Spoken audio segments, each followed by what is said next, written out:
Hello and welcome to the second of our Lunchtime Agritourism webinars. Today's topic is the invitation, social media, online booking, and website success. I'm Penny Leff. I'm the Agritourism Coordinator with the University of California Small Farm Program, and I'll be your host today. Behind the scenes today, making everything run smoothly and moderating the question and answer is Melanie Cheng of Farms Reach, and I'll tell you a little more about Farms Reach in a minute. While I'm talking, please take a minute to answer the poll right on the bottom of your screen. Tell us a little about who you are and a little about how much you know about the topic already. This would be about the topic of social media, websites, and online booking. And see, here's a little short outline of today's program. First, we'll have a few tips about working in the Adobe Connect system, and then I'll tell you a little more about the webinar series. We'll hear from a couple of speakers today, Kristin York of the Sierra Business Council and Lauren Gagliano-Saline from Suzy's Farm, and then we'll have time for some questions and answers. So you can enter your questions and answers anytime, and we'll do the question and answer session later. So using the chat window to the left of your screen at the very bottom, you can enter your questions into the box there, and when you're done typing, click on the button. You won't see your questions and answers. Melanie will be moderating them. Let me see if we have there about music. If by any chance you can't hear me, you can turn up the volume on your computer. This is just to tell you to turn up the volume. We don't have any music, just talking today. And you can also toggle at the top of your screen to see the full screen during the presentations. And then you can toggle back and enter questions and answers if you'd like to. A little about this, wait a minute, sorry. This webinar is being recorded. You don't have to scribble notes. The recording will be available and will be posted online, both on Farms Reach website and on the Small Farm Program project webpage.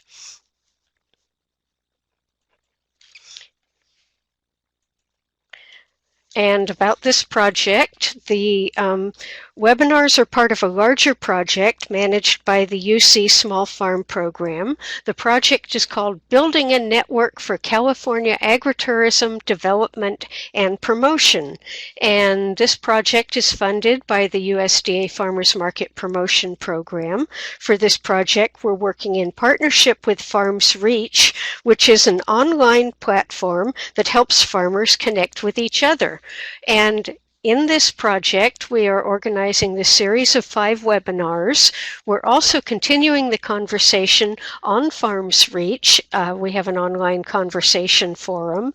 And also as part of the project, this winter we will be having in-person workshops, agritourism networking workshops in 4 different regions of California. Here's the webinar series. The first one on May 19th was about marketing strategy. The webinar today is about social media, website success, and online booking. In 2 weeks, we will be talking about permits and regulations for agritourism. And 2 weeks after that, on June 30th, we'll be talking about connecting with your tourism partners to extend your reach and your promotions. And finally, on July 14th, we'll be talking about customer service and the hospitality for agritourism. All of the webinars will be at 11 o'clock in the morning on Thursdays. And you can find out more about the project on Farms Reach or on the project website, and this is on the Small Farm Program website. Go to the Agritourism tab, and then on the Agritourism page, click on Agritourism Conversations, which will take you to the discussion. and more information. And we sincerely hope that you will join the ongoing agritourism conversation on Farms Reach. Between the webinars, presenters will be answering questions, and everyone can chat with each other in the California Agritourism group on Farms Reach. To join, go to farmsreach.com and go to the community drop-down menu, and on that menu click on groups, and in the groups click on California Agritourism and join the group and be part of the conversation. And now to today's program. We're going to hear from Kristin York and Lauren Gagliano-Saline. And first, about Kristin York. Kristin is the Director of Business Innovation with the Sierra Business Council. As Director of Business Innovation for Sierra Business Council, Kristin leverages 20 years of experience in strategic planning, finance, operations, marketing, training, and business transformation to assist businesses in the Sierra thrive economically while understanding their environmental and social impact. Kristin's life work is focused on creating a more sustainable, equitable economy. Kristin is also a professor of Sustainable Urban Development and Implementation of Sustainable Business at Presidio Graduate School, and dedicates time to two of her passions, recreation and food, by serving as board chair for the Truckee-Donner Parks and Recreation District and on the board of the Tahoe Food Hub. Okay, Kristin, it's... Okay, here we go. I think you can see me. Great. Okay. So I'm going to talk really fast. I have a lot of information, but there's plenty of time for follow-up after the series. So this might feel a little bit like a fire hose. Just hang on because we can follow up on anything. And I need to, okay. So here we go. I'm going to advance. There we go. Okay, so social media is one of those things that can seem incredibly overwhelming, and today I'm here to clear that up for you a little bit, or hopefully make it less overwhelming. I don't think you can see me. Hold on. There we go. There we go. Okay. All right. Okay, so if we take a look at what actually happens in an Internet minute, we want to focus on the biggies here. So today we're going to spend time on Google. You want to be high on search, YouTube, Facebook, and Instagram. I'm going to talk a little tiny bit about Twitter, but it will not be the big focus of today. So we know from research by the Pew Center that most people focus on just one or two sites. So you need to understand where your target customer lives in the cyber world. So starting with primary and then moving into their secondary focus. Having said that, the most important thing is to have a customer-centric strategy. And when I talk about that, I mean existing and new customers. Okay, so you mainly want to know your goals of your strategy, and that, pretty much that's to increase your business and your brand, and understand where those current customers are coming from, and then understand where your new customers are going to come from. So the first thing we want to talk about is having a compelling website. This is where most people start their search, and we're going to follow this Willow-Witt Ranch quite a bit today in my discussion, because they do a great job in social media on multiple channels. Important thing that we want to stress, and I know Lauren will too, is to be mobile optimized. Mobile it's gaining popularity in pretty much every demographic, so you want to make sure that you don't just have a website, but it's mobile optimized. Your website, if you don't have one, or if you're not happy with the current one, it does not have to be overwhelming. It needs to be a way for people to find you and understand what you do, be able to contact you, and I'm turning up my mic. There we go. Hopefully that's better. And then perhaps make a purchase. Oh, actually, I just wanted to point out there are a number of inexpensive platforms you can use, actually inexpensive or free: Wix, WordPress, Squarespace, Weebly. We've used these all here at the Small Business Development Center just to help clients out. These are very basic. If you want to get something that's highly interactive and functional, you most likely will have to hire a programmer. All right, so the first thing is to make sure you are easy to find on Google. Now, Google loves Google, so we can't talk about Google without also talking about YouTube.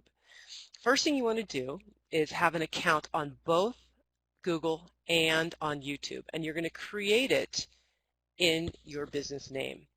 So you want to claim your business and note where it appears, or Google your business first, note where it appears in Google. If it's not on that first or second page, you really need to focus on your search engine optimization, that's SEO, and increasing clicks to your website. One of the great ways to do this, probably the best, is really having both, is to register your business with Google and have the YouTube site. So to register your business, what happens then, and I just pulled up Frog Hollow Farms, if you Google them, right on the first page, you are going to see their profile comes up on the right-hand side, so they created this profile, and a map of how to get there. So that is really, when you Google yourself, your business, if you don't see that, you definitely want to go to Google, go to their support.google.com and claim your business, and then they will send you a verification and you're off and running, and they walk you right through the program. Okay, the second thing is get busy on YouTube. YouTube, since it's owned by Google, every time somebody looks at one of your videos, doesn't matter, it could be your mom Googling you 20 times a day, you are going to increase in the search bar. So the important thing about YouTube is these do not have to be professionally created videos. They shouldn't have a lot of background noise, but they can be done with an iPhone. They can be edited very simply. If you're not comfortable with that and you have a teenager in the house, they can do it very, very simply for you. But we are a very visual society, so you want to get your business onto YouTube. Okay, next I want to talk about Facebook. Now, Facebook is still the most ubiquitous social media platform. It's visual, it's interactive, informative, and it's also very easy to refer, engage, and promote your business. So we know there's approaching 3 billion people that actually have, and businesses that have profiles on Facebook. Take a look at Frog Hollow Farm, an absolutely beautiful site on Facebook. They have over 7,000 followers. They also do post absolutely beautiful photos, and some people just follow them just because they want to see their photos. So one thing that you really need to be clear about is that you may be on Facebook personally, but you have to have a business Facebook page, which is completely different. Very easy to set up. You just go to facebook.com, pages, create, and you select which classification of business you're in, fill in some basic information, upload your profile photo and banner photo, and you are off and running. After that, you want to send this out to everybody you know because you want to start building followers. You want to create this viral thing. Now, just some things to think about. There's been a lot of research done on this and when sort of you get the biggest bang for your buck on the posts. The best time is right after lunch. Just kind of catch that 3 o'clock slump when people are at their desks and they just need to check out for a little bit. After dinner is also good. The worst for Facebook is early in the weekend, in the morning and the weekends, and late night. Posts that have photos or videos are much more likely to get likes and double the comments, okay? And finally, the worst time to post just happens to be, on those weekends when people are out doing stuff. So with Facebook, you want to create that business page. You want to get really familiar with analytics. It is super helpful. You can see who's looking at you. You can see where they're from demographically. You can see which posts are open. You want to schedule your posts so that they come at the right time. use their tools, and then boost and paid ads. So these are really, really important. It's probably the least expensive advertising out there besides writing your own press releases and sending them to the paper. Boosting and posting is the way to do this. I would take baby steps to get into it. So you can spend as little as $5 to actually boost an ad or get a paid ad.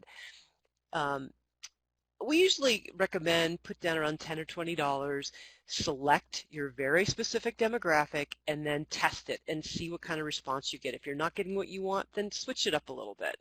Also be very specific about your geography. We had somebody who thought they were boosting to San Jose, and they couldn't understand why all the responses and comments were coming in Spanish because they had actually clicked San Jose, Costa Rica.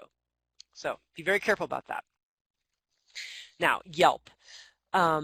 Like it or not, Yelp is what a lot of people depend on when they're traveling. It is sort of the default travel planner for people, especially if they're, on a weekend little trip and they haven't overplanned. Willow Wit, they've done a great job on their page. They only have 6 reviews, but they have said that this actually drives quite a bit of business to their ranch.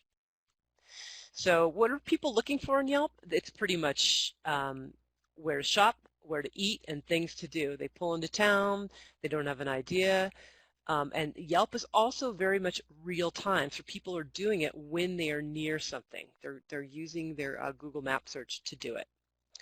Okay, so there's been lots of press about Yelp that are boosting Yelp reviews for people that pay them, and they've really taken a backseat to that. So Yelp ads are not really trusted. So when you Yelp and you see at the top it'll say ad in yellow, those are less trusted, research says, than the organic Yelp reviews. So there is really no reason for you to spend a dime on Yelp, and Yelp will call you and try to get you to do that, but you don't need to do that. All you need to do is have your very happy customers post. You can have a little iPad set up at your location and ask them to do that, but make sure all your friends are family, but you want it to be sincere and organic. Okay, my new favorite is TripAdvisor, and I say it's my favorite because our clients have had such amazing results using it. It's often overlooked, but people use this extensively when they are planning their trip. And it's a very highly trusted site.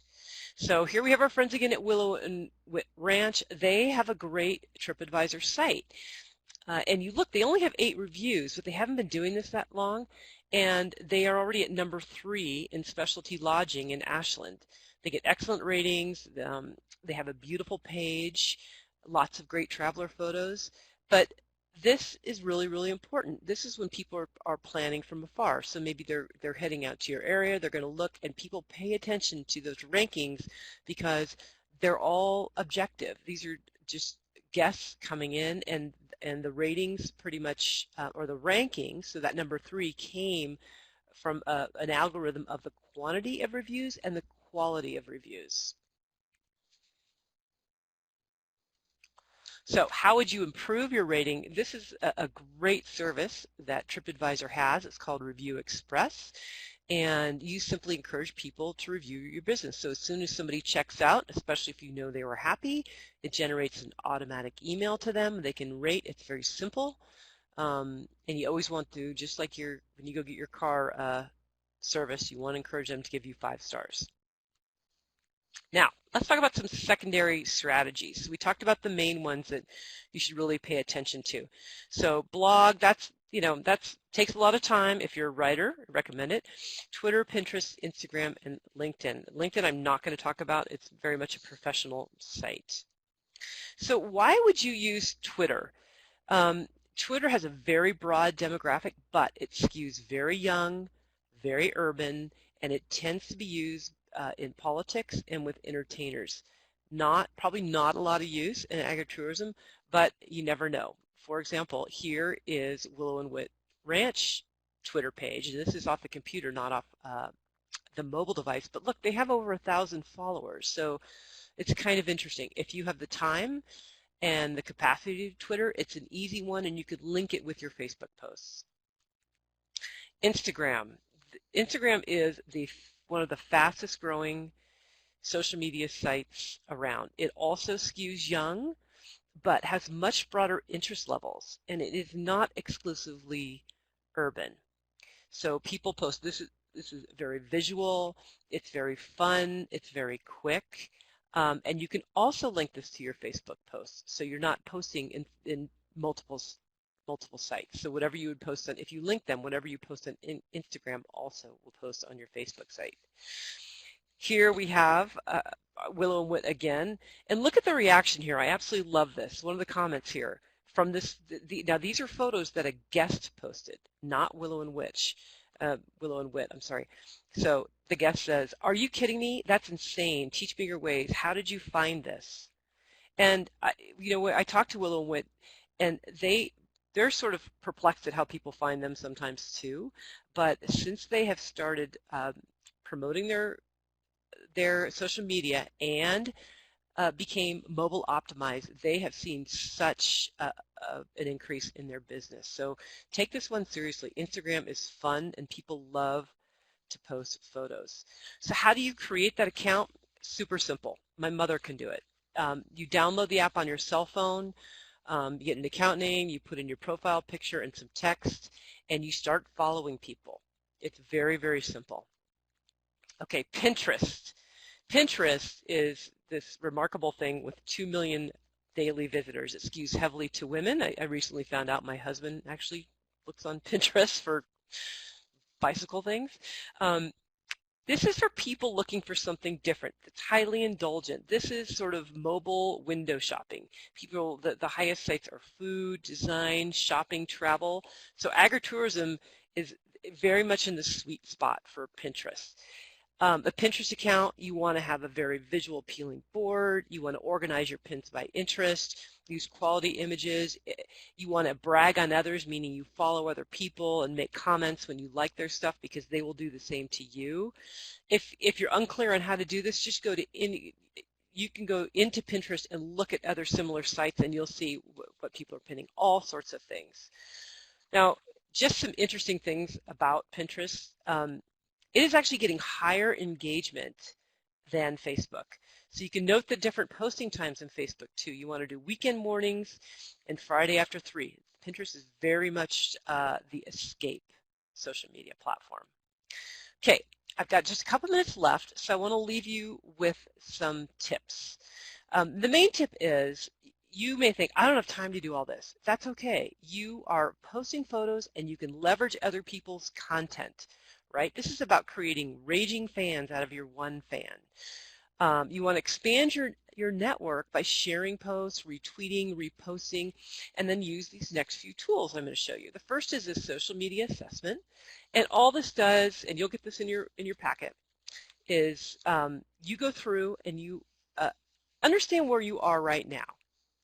Look at where you are, what you're currently doing, and focus your where you want to improve. Then define your target market, and again, that's your existing customers and who you want your new customers to be, and then you create an action plan for how to reach them. Understand where they live, what are they reading, what types of things they like to do, and that's where you're going to target your social media. And then finally, creating a calendar, super important. Consistency with your posts is the most important. Social media may be free for the most part, but it does take a lot of time and that requires planning. So I encourage you to use a strategy calendar. And then at the end of the day, you want to understand really what's the best use of your time and where's the best return on your money. So if this is something that is just like, I just can't do it, I hate social media, I don't want to do it, there are people that you could contract out that can do this for you. Maybe there's somebody in your family or somebody you work with who really, really enjoys it. In that sense, you just want to set the guidelines and let them go, because somebody who enjoys and understands it is going to do a great job in this. My time is up. I thank you and look forward to engaging with you further. So that's enough for me.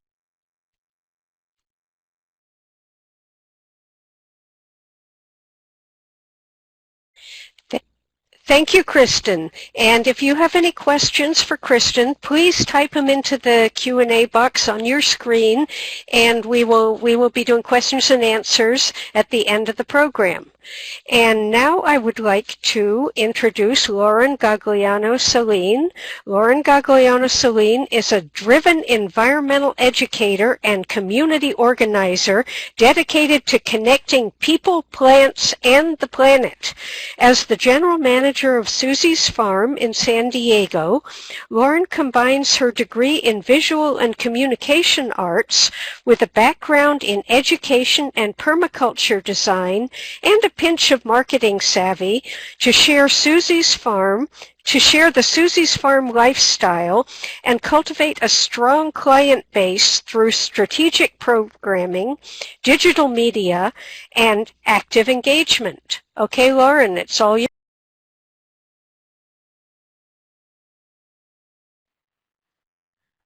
Hello, I hope everybody can hear me. Thank you so much, Penny. And before I dive into making the connection, just a little bit of background. I myself chose to work at Suzy's Farm because of their website and their internet presence. So that just goes to show you how it's effective on a lot of different levels. So I'm going to share a little bit about our strategy and approach, how we use being on the internet and inhabiting space on the internet to connect with our clients, build brand culture, and do a couple of other things as well. Getting started, a little bit about Suzy's Farm. We are 100% certified organic family farm. We're located just 15 miles south of downtown San Diego. We're pretty urban as well. And we also are growing on about 70 acres in the Tijuana estuary. So while we're urban, we're also surrounded by a lot of nature and wildlife, which is unique and special. We cater to a diverse clientele, and our products are found in grocery stores, we're at farmers markets, we work with restaurants, we have a CSA program, and as many of you probably assume, because you're here to learn about agritourism, we also have quite a well-rounded and robust agritourism program. That includes public tours, farm stand hours every Tuesday from 2 to 6 p.m., Saturdays and Sundays from 10 a.m. to 2 p.m., as well as private events, private tours, field trips. Almost anything you could think of, we're willing to do it and try it out and connect it to the farm. So a couple of photos here just to show you what we do. Our farmers markets, farm stand, some kids on a tour having a great time, adults on a tour having a great time. That's our co-owner, Robin Taylor. We have a Cobb pizza oven. We offer pizza parties, as well as we're about to start serving pizza during our public hours as well. And then the private events, which come in all shapes and sizes, from baby showers to marketing events to weddings. We have last year welcomed over 3,000 visitors to the farm. We have done events with Toyota, Google, Brian Malarkey, who's a chef that was on Food Network, the Produce Marketing Association. We've had media engagements with Bon Appetit, California Bountiful, with California Pizza Kitchen, a whole host of others, and even have entered the reality TV realm with a spot on Total Divas. If you're interested in finding that, look up Total Divas Chickens. I happen to be the star for the farm that day, so it's quite an interesting and pretty entertaining episode, if I do say so myself. And we also have over 20,000 followers combined between all of our social media and our newsletter subscribers. So clearly, we find that being online is pretty important, and we've been very successful with it by just doing a few simple things. I say simple, however, there definitely is a lot of work that goes into having a strong media presence and being out there in front of people where they're hanging out virtually. And so when we were first getting started, our other owner, Lucila de Alejandro, they're a husband-wife team, Robin Taylor and Lucila de Alejandro. Lucila was spending almost all day in the fields doing the work, the farm work, weeding, seeding, planting, forming beds, all of that.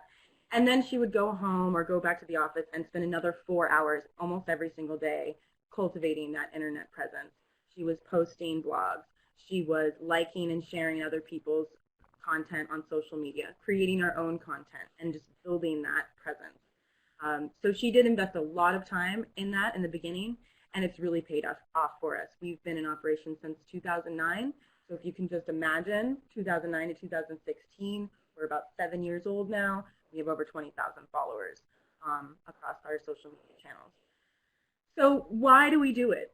What is it doing for us? Well, you've got a list here of a couple things that our internet presence really serves us for. We can be found all over the internet, so that's one really key thing, just to be very, very accessible and easy to find. And so folks are searching on Google and finding us for all different things that they want to know about with farms on Google. We have our great functioning website, which we're going to talk about more. We are active with our social channels, and we also participate in some different web listings that I'm going to talk about as well. And it's basically like a paved road to us. Our clients can learn who we are, see what we do. They can book a tour. They can interact with us. They can sign up for the CSA. They can learn from us and share with us. So it's a great exchange in that way. It's very personal, but from the comfort of your couch or wherever you happen to be. Cubicle, as Kristin mentioned, a lot of folks who work that 9-to-5 office job are really looking for some kind of visual escape. Social media and internet is where they turn, and so having a presence there means they're going to stumble upon whatever beautiful thing you get to do with your job every day and live a little vicariously through you, and then eventually probably come and visit. So it's great. We really love to engage our clients on all different levels. We're posting updates on our Facebook if there's something to share about the CSA, and we're also cultivating new clientele by putting the call out for different ways people can interact with us. Brides can get in touch with us. So yeah, it's basically all right at their fingertips, and that's really, really key. We've been really striving and working hard to get there. So you can see what we do, how we work it. So we're going to start with our website. This is our homepage, and it's our main landing pad on the internet. This is where we hope most people go to find out the information about Suzy's farm. And we did do a revamp earlier this year, so I'm really excited to be able to share a little bit about how that's affected our internet habitation. And we'll talk a little bit more about all of those things in a couple more slides, but basically it's been really revolutionary for our business, the changes that we made, and increased our visibility by just exponentially. I mean, it's hard to measure it, but I would say it's exponential and it's huge. So to get started with some of the changes, first one that we did this year was go mobile friendly. As Kristin mentioned, this is just critical. Go mobile or go home is kind of my philosophy on it, because it is now the new standard to be mobile accessible.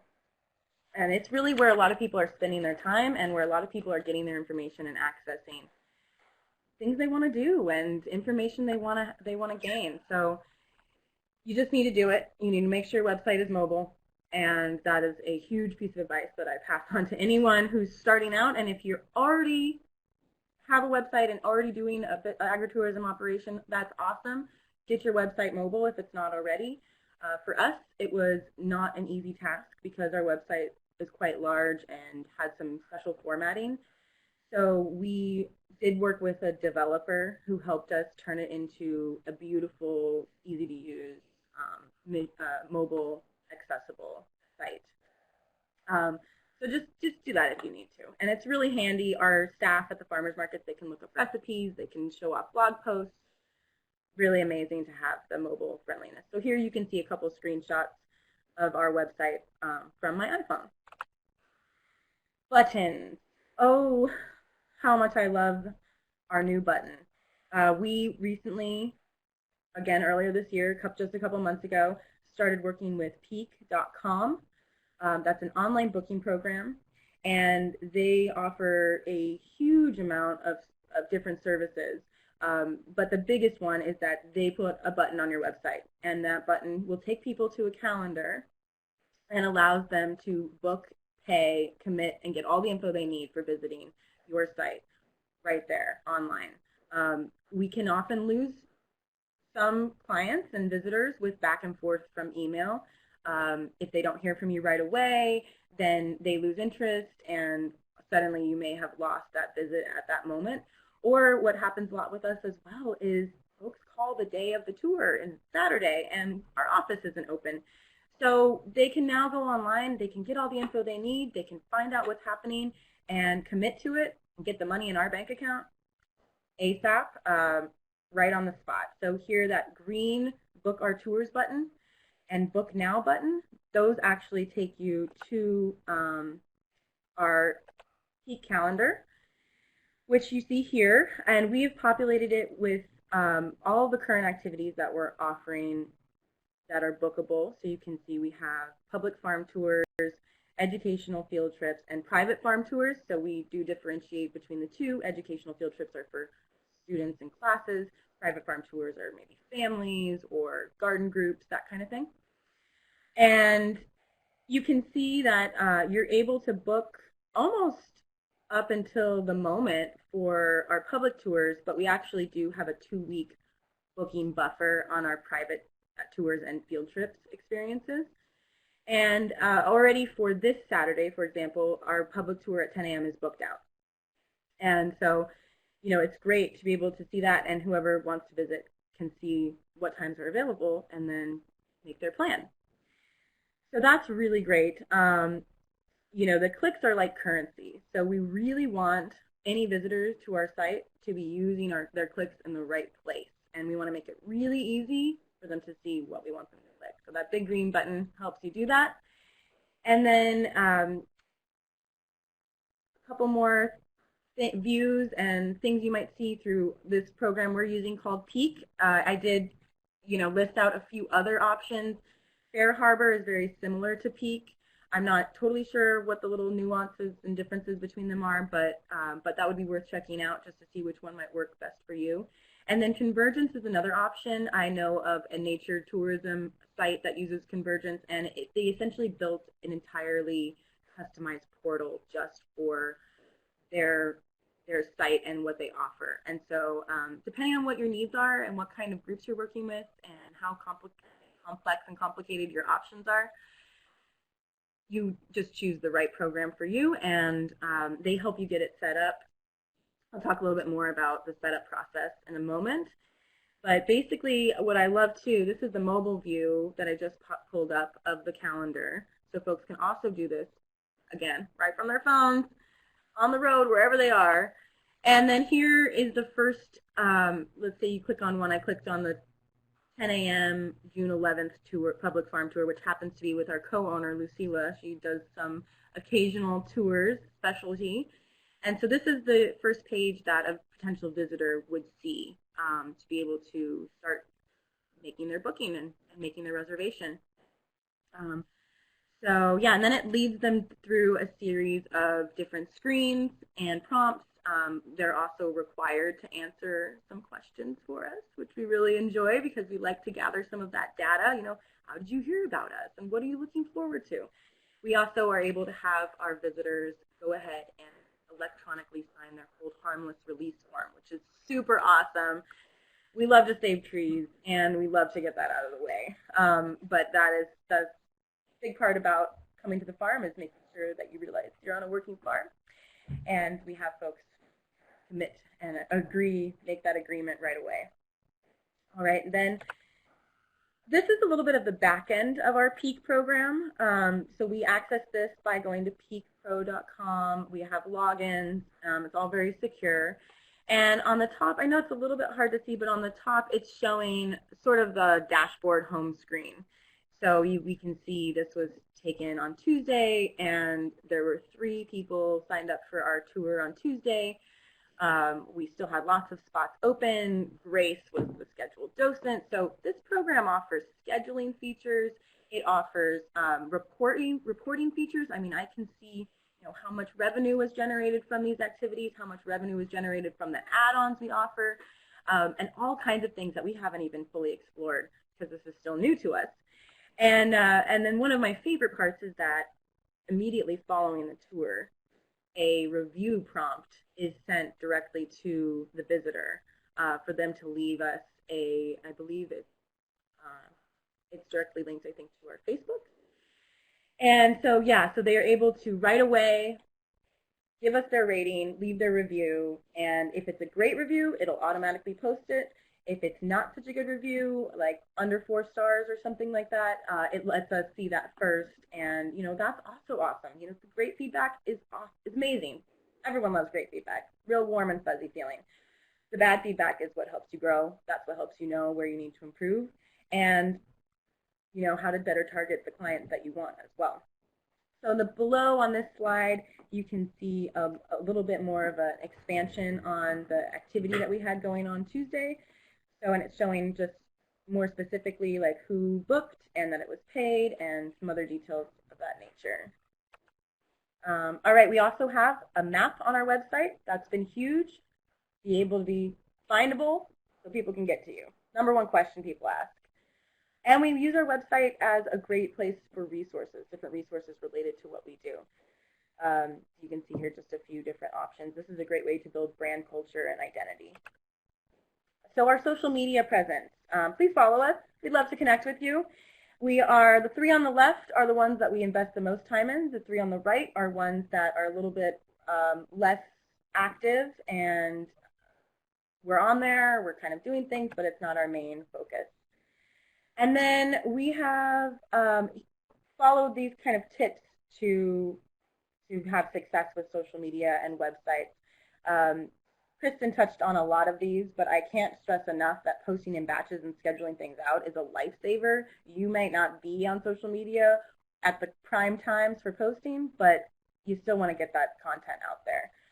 We try to make everything we do suggestive and not repetitive. So here are some examples: a salad naming contest, some information about our nettle, our events, and then on Twitter, another post about the events. So just getting lots of content across all the different channels. And then the little things, actually really important. All of these things do connect your content to a greater pool, and they bring us into this whole new world of people who are interested in the things that we're talking about. So you might reach some folks that you wouldn't otherwise. Then finally, just to wrap up, because I've got a few minutes left, we do participate with a few different web listings. Some are active, some aren't. I will admit that even for us, who place social media and our website internet presence very high on our priority list, we're not participating in all of these. We're not active on Meetup, but we have had tours get scheduled through Meetup groups. So that's the kind of thing that I think is really interesting. This kind of depicts the different web listings that we're interacting with or exploring. TripAdvisor, for example, we have not claimed our listing, so I need to do that. But and who these will target as well. Just depending on kind of who you're trying to reach. It's all about finding that right way to connect with them and getting in front of their face. All right. Thank you so much to Penny and all of you for your attention. Looking forward to the questions. Thank you very much, Lauren.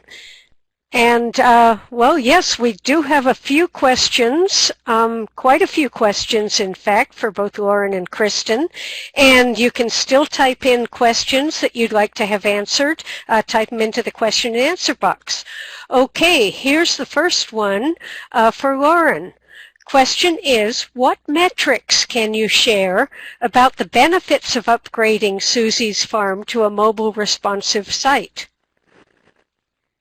That is a great question, and currently we're trying to get our Google Analytics set up so I can give more specific numbers. However, I will say that Just the number of bookings we've had has increased a lot in combination with starting to use PEAC.com as well. Literally, we've had an increase, about 80% of our public tour bookings. We're considering having to cancel our public tours before we started going mobile and using PEAC.com, because we'd have maybe a handful of folks coming every other week. And now, as you can see, we do have booked out public tours.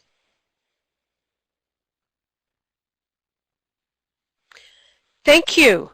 And let's see, we have a question for Kristin now. Do you know about Snapshot? Any thoughts or recommendations on using Snapshot? Okay, I'm hoping this is, so there's Snapshot and there's Snapchat, so I'm hoping this is Snapshot. But because Snapchat is for teenagers as far as I'm concerned, but at least in my house. But so Snapshot is an app, it's a couple years old. It's an app that lets users share their own social media channels. So it sends images and you can with messages, links, and hashtags. And I'm curious why that question was asked, because it's actually used a lot by corporate entities looking to aggregate data for customers. So for example, you go to a Giants game and they're running a contest, and they want you to log in from your phone. It's probably through a Snapshot app, and they might run that contest through Snapchat, so they can track what people like and what they're getting traction with. You can log into Snapshot and share your photos through that.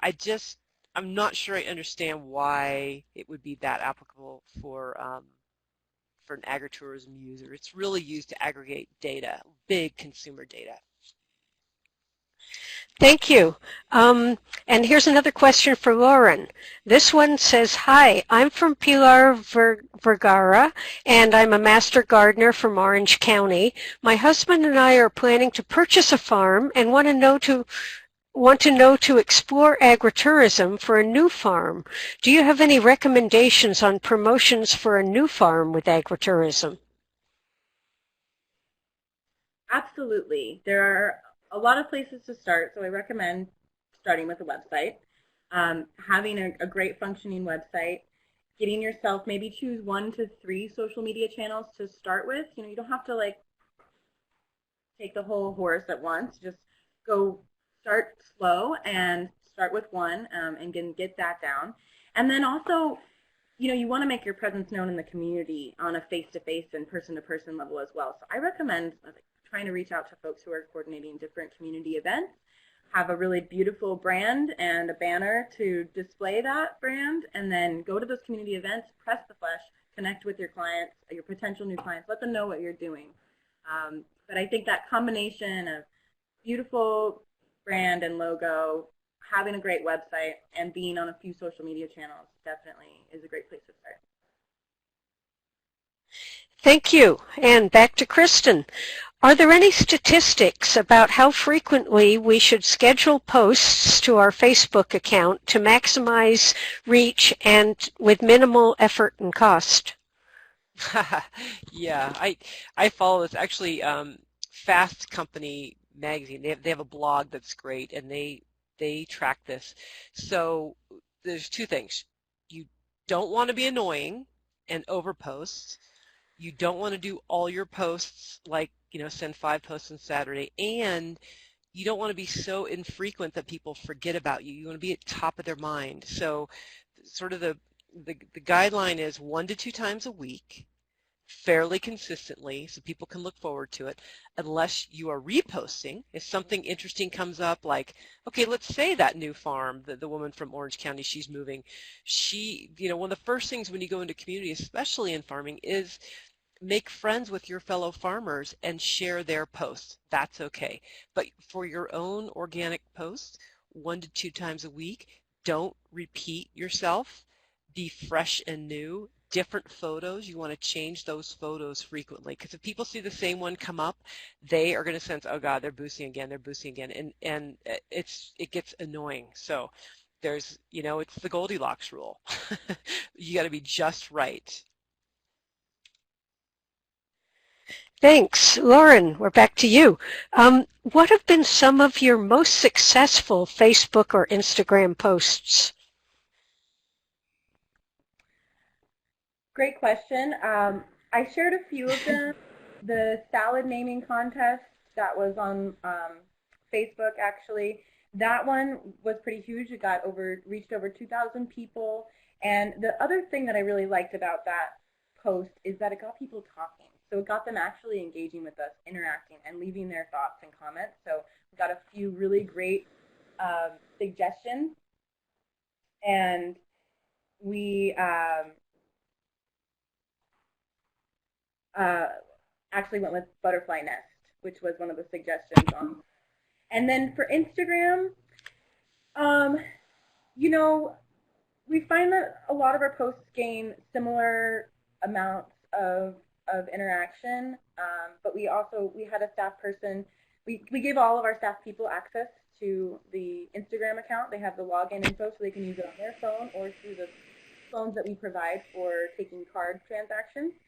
And they're able to just take snapshots of their day while they're at the market or on a tour, and that's been huge. Folks really love to see that real-time type of thing. And they actually get like 100 different views. We had one person who was doing mandalas with the vegetables, and that was people loved that. So I can't say I have the top posts, but those are a few examples of very fetching posts that did catch a lot of traction. Thank you. Excuse me. Thank you. And okay, Kristin, why would you recommend going with one of the free website builder or software programs as opposed to investing in a professional website? Okay, so we get clients in here and they say, oh my God, I just spent $7,500 on this website and I can't get into the back end, I can't use it, I don't even, and they're not that happy with it. We have other clients, we've helped them on, let's say, Wix or Weebly.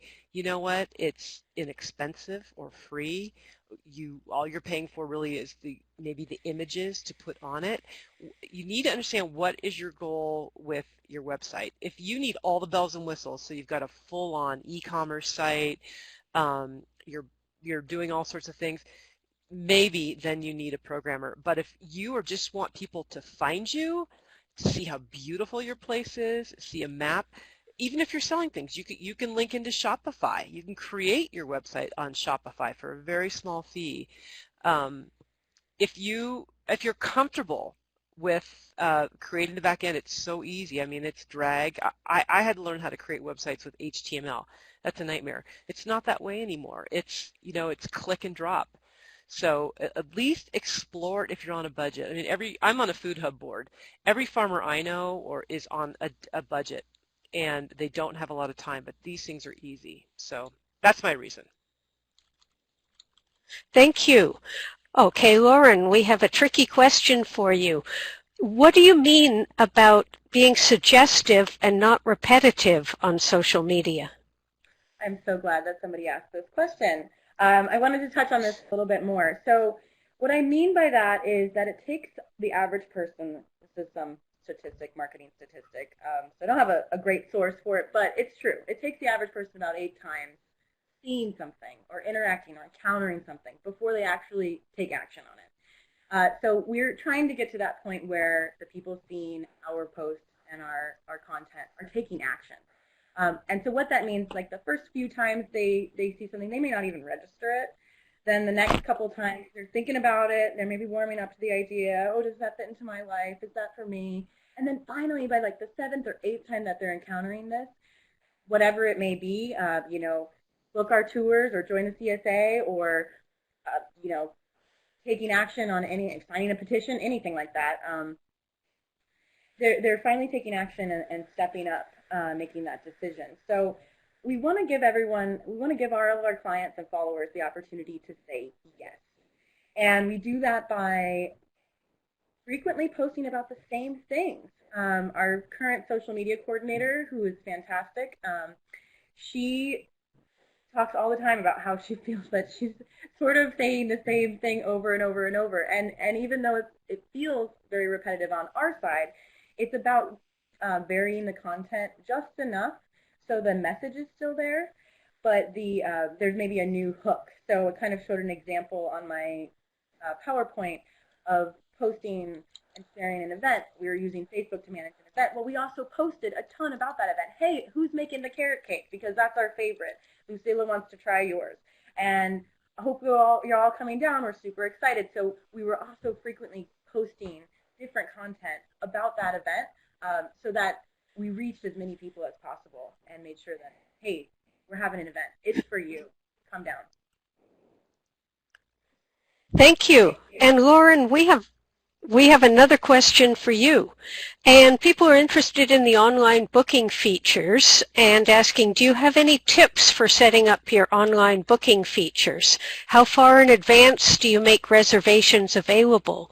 What kind of information do you gather from people when they book? And how do you handle cancellations? That's a lot of questions, but see what you can do with it. That's all right. That's great. Yeah, these are great questions. So setting up the online booking took maybe 2 weeks to really get it all down. And then we started out just offering our public tours. So we started small. And then that slowly grew as well. So yeah, maybe we can hop back to slides. So anyway, the program that you choose will most likely have tech support for you. They should. It's ridiculous if they don't. And they will help you get it all set up. So we worked closely with the team at PEAC, and we had contacts there who, and continue to. They're still providing us with all kinds of tech support as we work through getting more of our programs on that online booking platform. And getting it set up, I wasn't able to share. It was about $200. It's already paid for itself. And then beyond that, they charge a small percentage to the client upon booking. Most people are happy to pay something like that for the convenience. And if they aren't, we still allow some walk-ups and manual bookings to occur as we're transitioning into being fully automated. For our public tours, folks can actually register and sign up to attend within 2 hours of the tour start time. So it's 8 o'clock in the morning on Saturday and they want to take the tour, they can do it. But after that point, it then closes and they'd be directed to sort of the next time slot that's available. And for private tours, we have a 2-week buffer. That's really important because we need to coordinate staff, we need to organize different details and logistics that go along with private tours because we staff them as they're scheduled. So that's those questions. And then we, when they go through the different prompts, it depends on what they're booking, but we gather the number of people, the number of children. We are able to capture right away the time and the date. What's wonderful about this is I was once our tour coordinator, and our current tour coordinator will attest that it's that email back and forth that really drags the booking process. When you're trying to coordinate with a teacher and they've got minimum days and they can't do it this day, but you can't do it this day, and that was their first choice, and so the next choice, it really becomes back and forth. We lose folks sometimes. So the online booking allows them to pick their day and time, see when we're available. So there's not a back and forth is taken totally out of it, and it's very direct. Cancellations, we have a no cancellation policy. That's how we handle that. So they can actually be rescheduled if, for instance, public tour and they weren't able to make it. We haven't really encountered really hard cancellations up to this point, but for our private tours, we have the same policy that it's a reschedule and not a cancellation. On the private tour, they're actually putting down a non-refundable deposit. So if they absolutely do need to cancel, they just don't get that back. Okay, thank you so much. That's all the time we have today for questions. But if you have other questions, please type them in. We're going to continue the conversation on Farms Reach. And please be sure and join the Farms Reach conversation group. You'll see useful links there on the side of your screen. if you haven't already, please check out the links and join the group and sign up for the future webinars. We'll be posting all the webinars on Farms Reach and on the Small Farm Program website. Please fill out the quick post-evaluation poll. Tell us if you learned anything today. And thank you very much. We're thrilled that you came, and we will see you in 2 weeks for the next Agritourism webinar. Thank you and goodbye.